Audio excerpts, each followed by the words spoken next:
मेरी JEE preparation किसी एक नहीं बल्कि 10 मिस्टेक्स की वजह से खराब हुई और शायद उनमें से कुछ आप भी कर रहे हो। Hi, I am Roshni and in this video I will tell you about my mistakes that ruined my JEE preparation, ताकि वो मिस्टेक आप रिपीट ना करो। Let's get started. Mistake number 1, motivation का वेट करना। यार मोटिवेशन का वेट मत करो, कंसिस्टेंट रहो। मोटिवेशन का वेट करने के चक्कर में 2 से 3 दिन वेस्ट कर दो क्या, तो उसका वेट करना बंद करो और आज से कंसिस्टेंट रहना स्टार्ट कर दो। Mistake number 2, quantity of hours over quality of hours. मतलब कि हम 12 घंटे पढ़ते हैं पर उसका आउटपुट 7-8 घंटे निकल रहा है, जो कि बहुत बेकार है। अगर आप 10 घंटे पढ़ रहे हो तो उसका आउटपुट एटलीस्ट 9 घंटे है तो बहुत सही है। पर अगर आप 12 घंटे पढ़ के 7-8 घंटे का आउटपुट निकाल रहे हो, जो कि गलत है। तो फोकस करो कि कितने घंटे पढ़ रहे हो और कितने प्रोडक्टिव आवर्स के साथ पढ़ रहे हो। जरूरी नहीं है आपको 14 घंटे पढ़ना है, पर आपको जरूरी है कि 12 घंटे पढ़ने के बाद आपका आउटपुट 10 से 11 घंटे निकले। Mistake number 3, superficial syllabus completion. या देखो, हम क्या करते हैं ना, सिलेबस कंप्लीट तो कर लेते हैं बहुत से लोग, पर डीप नॉलेज नहीं रखते। और जे डीप नॉलेज मांगता है, सिर्फ ऊपर ऊपर से सिलेबस कंप्लीशन नहीं मांगता है। तो डीप नॉलेज रखो, सिर्फ ऊपर से सिलेबस कंप्लीट करना बंद करो।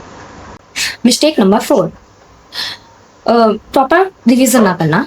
देखो, अब आपने सिलेबस कंप्लीट कर लिया, पर अगर आपने प्रॉपर रिवीजन नहीं करा तो सब कुछ बेकार है। क्योंकि यार पेपर में जाने के बाद ना, पेपर जब दोगे ना तो उस टाइम पे बस ये लगेगा यार पढ़ा तो था, याद नहीं आ रहा है। और वो ना सिर्फ रिवीजन से ही आएगा, जितना रिवीजन करोगे उतनी ज्यादा चीजें याद रहेंगी। मिस्टेक नंबर 5, प्रैक्टिस ना करना। अब आपने रिवीजन कर लिया, आपने सिलेबस की डीप नॉलेज भी ले ली, पर अगर आपने प्रॉपर प्रैक्टिस नहीं करी क्वेश्चंस की तो बेकार है। क्योंकि जेई आपसे क्वेश्चंस प्रैक्टिस ही मांगता है। आप जितना अच्छे से प्रैक्टिस करोगे, जितनी स्पीड आपकी होगी, उतने ज़्यादा आप क्वेश्चन अटेम्प्ट कर पाओगे।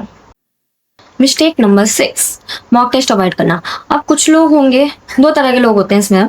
एक जो मॉक टेस्ट देते ही नहीं है, दूसरे जो मॉक टेस्ट देते तो हैं पर उसको एनालाइज नहीं करते, जो कि दोनों ही गलत है। आपको मॉक टेस्ट देना चाहिए ताकि आपको ये पता चले आप कितने पानी में हो, और मॉक टेस्ट को मॉक टेस्ट का एनालाइज करना चाहिए ताकि आपको ये पता चले कि भाई आपने जो गलती करी है, कहाँ पे क्या गलती करी है आपने।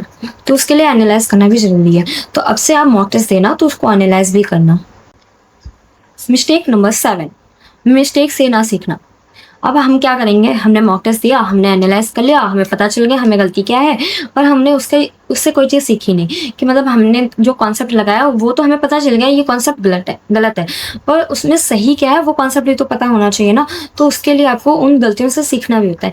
अब गलती हर कोई कर रहा होता है, पर उसमें से सिर्फ 10 ही लोग होते हैं, 100 में से 10 लोग होते हैं जो उन गलतियों से इम्प्रूव कर जाते हैं, और वही लोग आगे निकल जाते हैं। और अगर आपको आगे निकलना है तो उन 10 लोगों में से बनना है, ना कि बाकी बचे हुए 90 लोगों में से। मिस्टेक नंबर 8, मैथ्स इग्नोर करना। अब अगर आपको ओवरऑल परसेंटाइल अच्छी लानी है तो आप मैथ्स को इग्नोर मत करो। अब इसमें से कुछ लोग होंगे जो कहेंगे कि यार हम तो मैथ्स में, हमसे मैथ्स नहीं हो रही, हम फिजिक्स और केमिस्ट्री को कर ले रहे हैं, बस हम मैथ्स नहीं कर रहे। तो भाई इस बार जनवरी अटेम्प्ट में यही हुआ था, फिजिक्स केमिस्ट्री बहुत टफ आई थी, पर मैथ्स इतनी इजी थी कि अगर आपको मैथ्स आती ना तो आप आराम से निकाल ले जाते। क्योंकि मेरे साथ भी यही चीज़ हुई थी, मेरी फिजिक्स और केमिस्ट्री में ठीक ठाक परसेंटाइल आ गई थी, फिजिक्स में बहुत अच्छी आ गई थी, पर मैथ्स जो थी, मैथ्स में मेरी परसेंटाइल कम आई थी, जो कि अप्रोक्स 60 कुछ आई थी, जिसकी वजह से ओवरऑल परसेंटाइल गिर गई थी। तो आप जरूरी नहीं है हर कोई फिजिक्स और केमिस्ट्री में ही बहुत ज़्यादा अच्छा हो, और एंटी है भाई, उस पर भरोसा मत करो, वो कुछ भी कर सकता है। कभी फिजिक्स केमिस्ट्री को अच्छा बना देगा बहुत ज़्यादा टफ, कभी मैथ्स को भी टफ बना देगा। तो तीनों सब्जेक्ट को लेके चलो, बस हाँ फिजिक्स और केमिस्ट्री को बहुत ज़्यादा अच्छा कर लो, मैथ्स भी इतने अगर करके रखो कि एटलीस्ट 80 to 90% बन सके। Mistake number 9, ignore NCERT. या मत करना, फ्री के नंबर बांट रहा होता है एनटीए इसमें। तो मतलब अगर आपने एनसीईआरटी पढ़ रखी है तो आपके 4-5 क्वेश्चन ऐसे बन जाएंगे, क्योंकि उसमें ये नहीं होता कि भाई, उसमें तो ये है कि भाई आपको क्वेश्चन, आपने लाइन पढ़ी हुई है, एनसीईआरटी पढ़ी है, तभी आप वो क्वेश्चन कर पाओगे, वरना नहीं कर पाओगे। तो पढ़ लेना। 2028 वालों, आपके पास 2 साल है अभी, तो अच्छे से एनसीईआरटी जितनी हो सके उतना दबा के पढ़ डालो अच्छे से। पर जो 2027 वाले हैं, मैं उनसे एक चीज़ कहूँगी कि भाई एनसीईआरटी पढ़ो, इनऑर्गेनिक पहले कंप्लीट करो, फिर टाइम बचे तो बाकी चैप्टर्स को भी कर लेना। Last mistake number 10 but not least, इसमें एंड में गिव अप कर देना। कि भाई देखो, स्टार्ट हर कोई कर लेता है, कंसिस्टेंट भी बहुत लोग रह लेते हैं, पर एंड तक जो टिकता है वही जीतता है। और इससे एक ओम सर की एक लाइन है जो याद आती है कि आधी भीड़ है छट चुकी, कुछ भाग गया मैदान से, तू टिका है अगर तो जीत कर ही जाएगा, ये लिखा है सृष्टि के संविधान से। तो अगर आप लास्ट तक टिके हो तो आपकी जीत 110% कंफर्म है।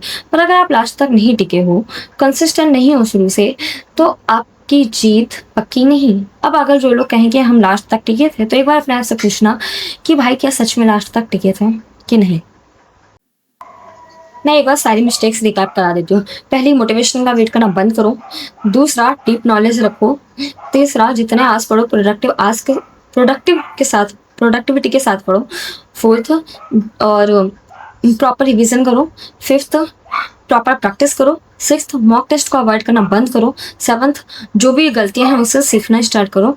Eighth, ignore maths and ninth, ignore NCERT. Tenth, last but not least, and make give up for learning. So ये थी मेरी मिस्टेक्स। अब आप एक पेज लो, इन 10 मिस्टेक्स को अपने नोट करो और मुझे कमेंट सेक्शन में बताना कि आप इन मिस्टेक्स के वाले पेज को स्टडी टेबल पे लगाओगे या वॉलपेपर पे, फोन के वॉलपेपर पे लगाओगे। तब तक के लिए take care and bye bye, मिलते हैं नेक्स्ट वीडियो में।